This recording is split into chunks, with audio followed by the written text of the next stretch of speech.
Hello everyone, welcome back to our channel. हम आए हुए हैं आगरा सिटी में और हमारी फर्स्ट विजिट है आज ताजमहल की ओर। तो चलिए चलते हैं ताजमहल। तो ये सुबह का समय है, हम मॉर्निंग में निकल गए हैं क्योंकि धूप बहुत हो जाती है दोपहर में, तो हम सुबह सुबह ही इसको एक्सप्लोर करेंगे। आप मेरे राइट हैंड से देख रहे हैं आगरा फोर्ट। ये आगरा फोर्ट की बाहरी दीवारें हैं और हम बढ़ रहे हैं अपने डेस्टिनेशन की तरफ जो कि है ताजमहल। यस, और हम यहाँ पहुँच चुके हैं। यहाँ पे हमने पार्किंग में कर ली है ये कार्ट जो हमें ताजमहल के मेन गेट तक पहुँचाएगी। और सुबह वेदर बहुत अच्छा था, ठंडी ठंडी हवा चल रही थी और इस कार्ट का आनंद लेते हुए हम पहुँच गए ताजमहल के गेट पर। क्योंकि हमने टिकट ऑनलाइन ही बुक कर लिया था तो हमें कोई भी भीड़ का सामना नहीं करना पड़ा। हमने तुरंत सारी चेकिंग फॉर्मेलिटीज़ को हमने कंप्लीट करके चल दिए आगे।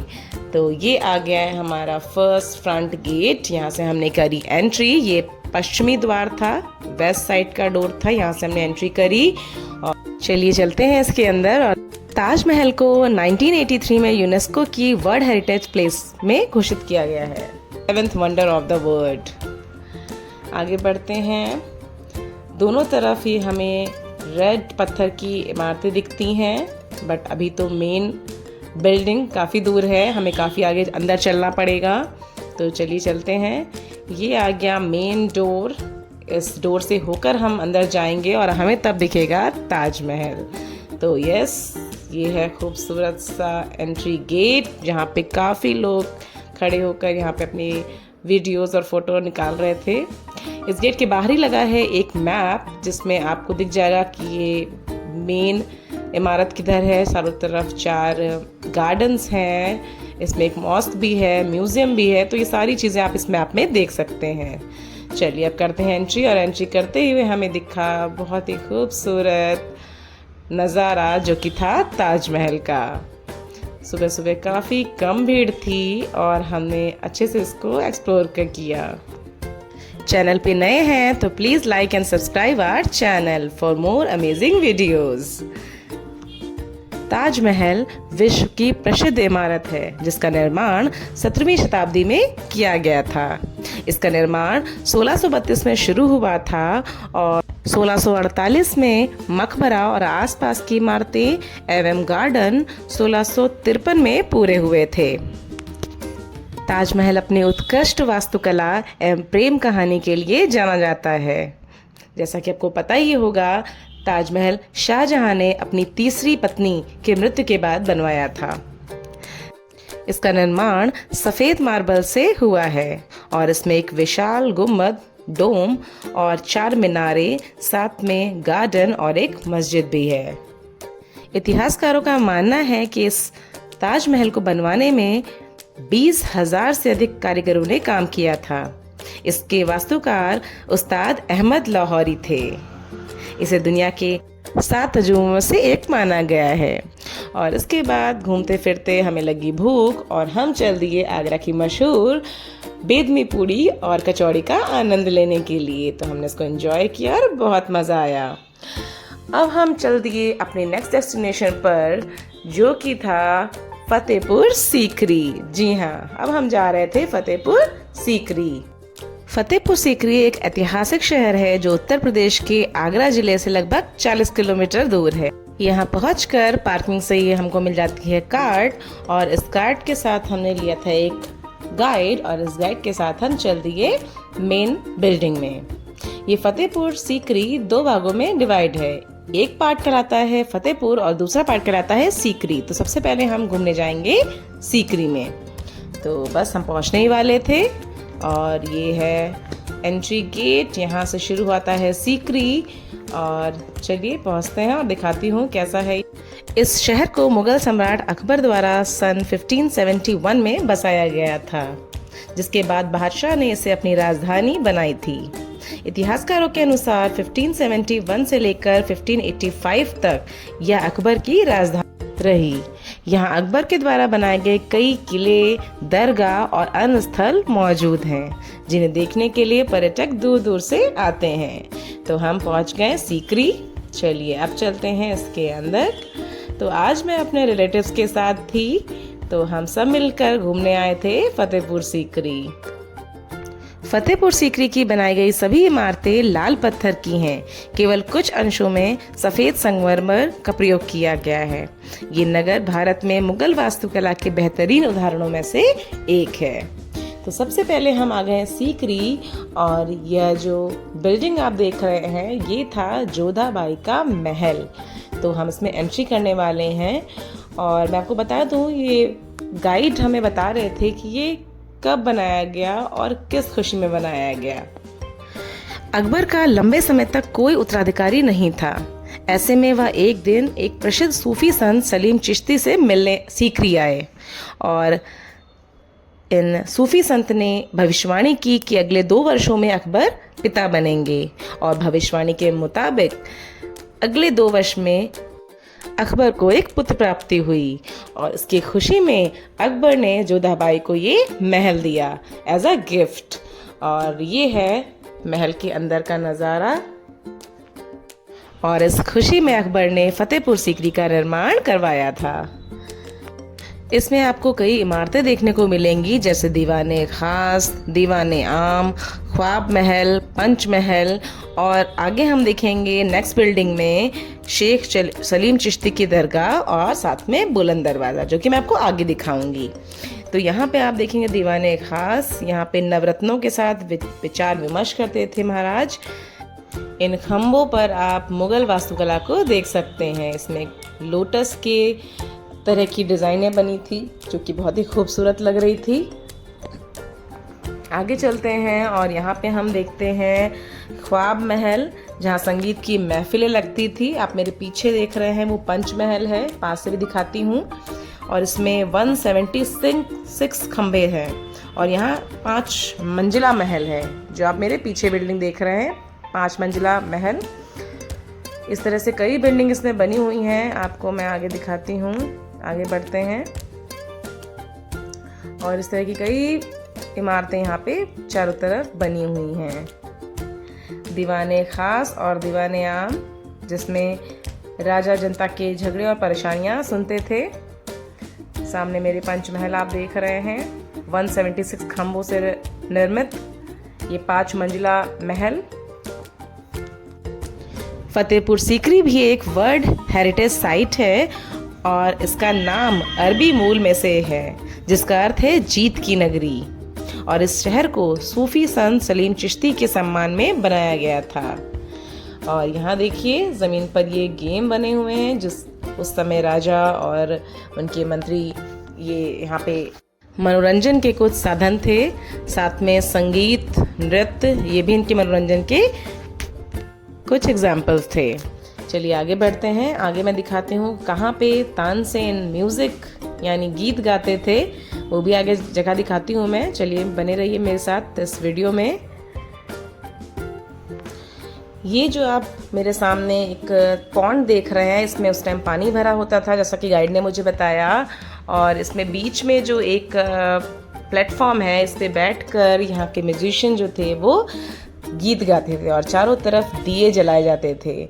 और अभी तो इसमें पानी बहुत कम था, मुझे कुछ सिर्फ पक्षी दिखाई पड़ रहे थे यहाँ पे, लेकिन ये जगह थी जहाँ पे राजा म्यूज़िक का, संगीत का आनंद लेते थे। तो ये है मेरे पीछे ये बिल्डिंग, बहुत ही शानदार। और गाइड ने हमें ये भी बताया कि अकबर की कई रानियाँ थी, उनके लिए भी उन्होंने इस महल में अलग अलग महल बनाए थे, जिसमें से मेन महल तो जोधाबाई का था, और साथ में और रानियों के भी घर बने हुए थे। और इसी वास्तुकला के बारे में गाइड हमें बता रहे थे। काफ़ी सुंदर आर्किटेक्चर बनाया गया है। आगे बढ़ते हैं। गाइड हमें हर बिल्डिंग का इतिहास बताते जा रहे थे, और सब तो कैप्चर करना मुश्किल है, लेकिन हाँ मेन चीज़ें मैं आपके लिए इस वीडियो में ज़रूर कैप्चर करके लाई हूँ। ये देखिए कितना सुंदर वास्तुकला था। अंदर स्टार, लोटस की लीव्स, कहीं कहीं फूलों की बेल दरवाज़ों और चौखट पर बहुत ही सुंदर बनाई गई थी। और ये था साइड में आप मेरे देखिए, ये बना है राजाओं का घूसल खाना जिसे कहते हैं, और ये था बाहर बड़ा बर्तन जिसमें पानी रखते थे। अब आए हैं रूम के अंदर। यहाँ का वेंटिलेशन और ये सब चीज़ें हमें बता रहे हैं गाइड, कैसे उस समय यहाँ पे बिना पंखे और कूलर के भी बहुत ही अच्छी हवा आती थी। ये बड़े बड़े से रूम हैं जिसमें राजा और उनकी रानियाँ रहती थी। साथ में ऊपर कुछ कमरे थे जिसमें उनकी दासियाँ भी रहती थी। और ऐसा आर्किटेक्चर था कि उस टाइम कोई बेल सिस्टम नहीं था, सिर्फ तालियों से ही आवाज़ गूंजती थी और वो बेल का काम करती थी। तो ये सारी जानकारी हमें गाइड दे रहे थे। और ये देखिए कैसा है स्ट्रक्चर, खम्भों पे टिका हुआ, मजबूत पत्थरों से बना हुआ ये आर्किटेक्चर। हम आ रहे थे रूम के अंदर और ये देखिए, ये आपको पत्थर का बना बहुत बड़ा सा जो स्ट्रक्चर दिख रहा है, ये है बेड। जी हाँ, ये पत्थर का बेड है जो कि महाराज अकबर का था। और ये देखिए दीवारें, अभी तो खैर इसकी हालत बहुत ही ख़राब थी। यहाँ पे चमगादड़ हमें दिख रहे थे। ये इतना ऊंचा पत्थर का किंग साइज बेड था महाराजा का। और साइड में जो आपको जगह दिख रही है नीचे की तरफ, वहाँ पानी भरा होता था जैसा गाइड ने बताया, और उसमें डिफरेंट खुशबू के पानी। सो उस खुशबू से ये पूरा एनवायरनमेंट खुशबूदार होता था।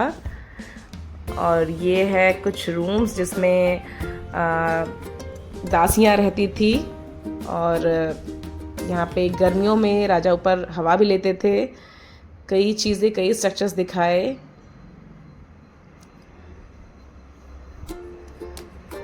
और अब आ गए हैं हम दूसरे पार्ट में इस बिल्डिंग के।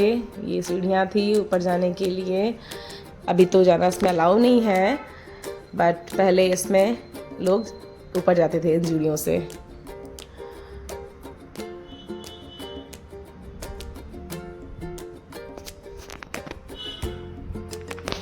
बहुत ही आलीशान बिल्डिंग।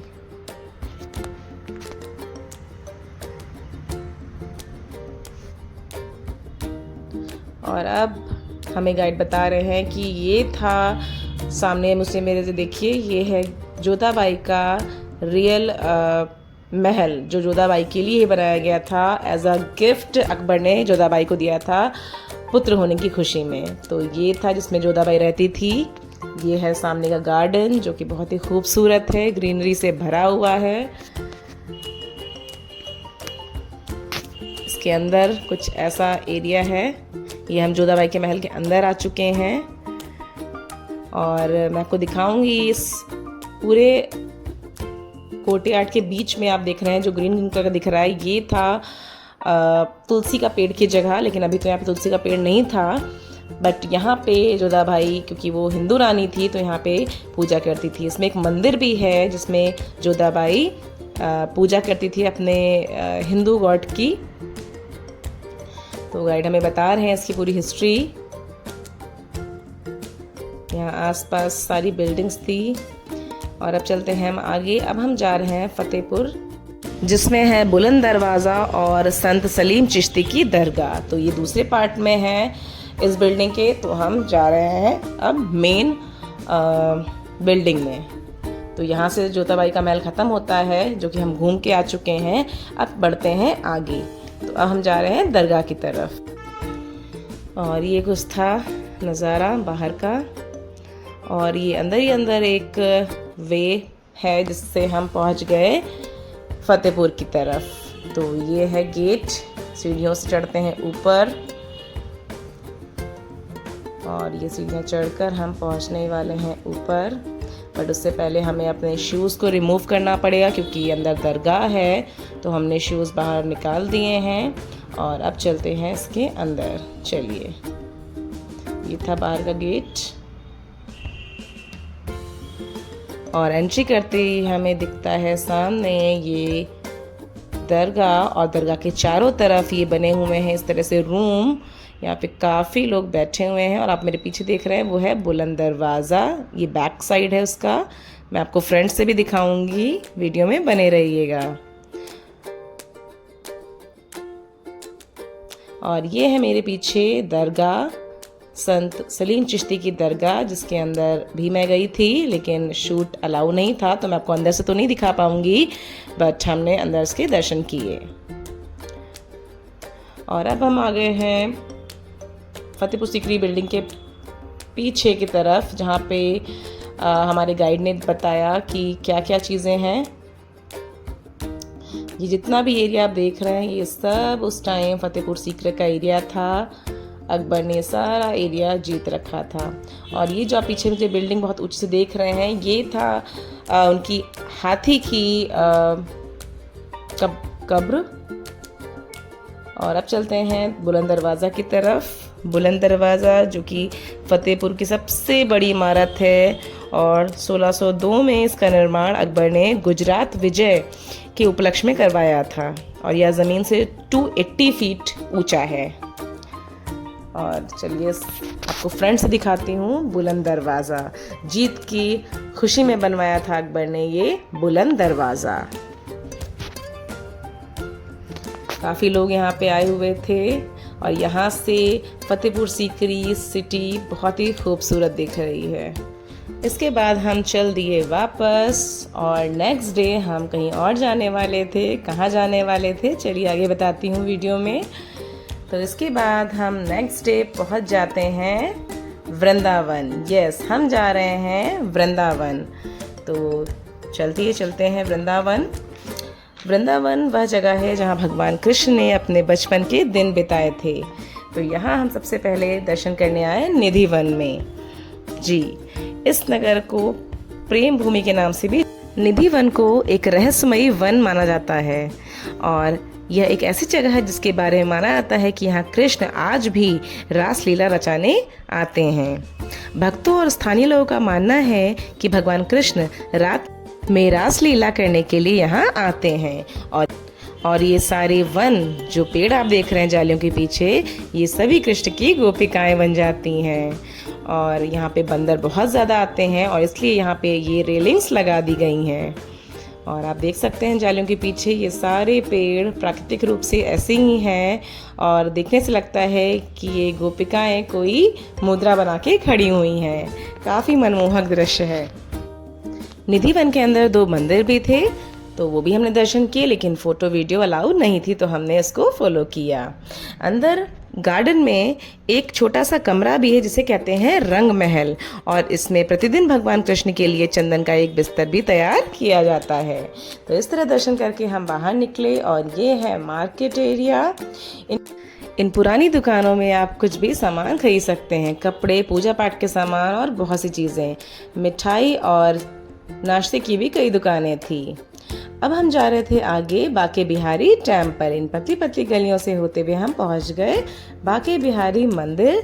लेकिन मंदिर के बाहर का नज़ारा काफ़ी भयानक था। हजारों लोग भीड़ में लाइन में लगे थे और दर्शन का कुछ भी अता पता नहीं था। इतनी भीड़ में तो हम दर्शन बिल्कुल नहीं कर सकते थे, तो हमने वहीं से प्रणाम किया और चल दिया आगे प्रेम मंदिर।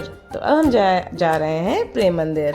तो ये था प्रेम मंदिर के अंदर का नज़ारा। बहुत ही खूबसूरत गार्डन मेंटेन किया गया था। चारों तरफ भगवान श्री कृष्ण की लीलाओं का वर्णन था। ये देखिए कितना सुंदर मनमोहक दृश्य है। और ये है मंदिर। हालांकि यहाँ पे काफ़ी भीड़ थी लेकिन हम आराम से दर्शन कर पाए। ये चारों तरफ मंदिर में भक्तों। यह प्रेम मंदिर जगत गुरु कृपालु परिषद एक इंटरनेशनल नॉन प्रॉफिटेबल ट्रस्ट द्वारा बनाया गया है और यह 54 एकड़ ज़मीन पर बना है। भगवान राधा कृष्ण और सीताराम को समर्पित यह मंदिर काफ़ी खूबसूरत है।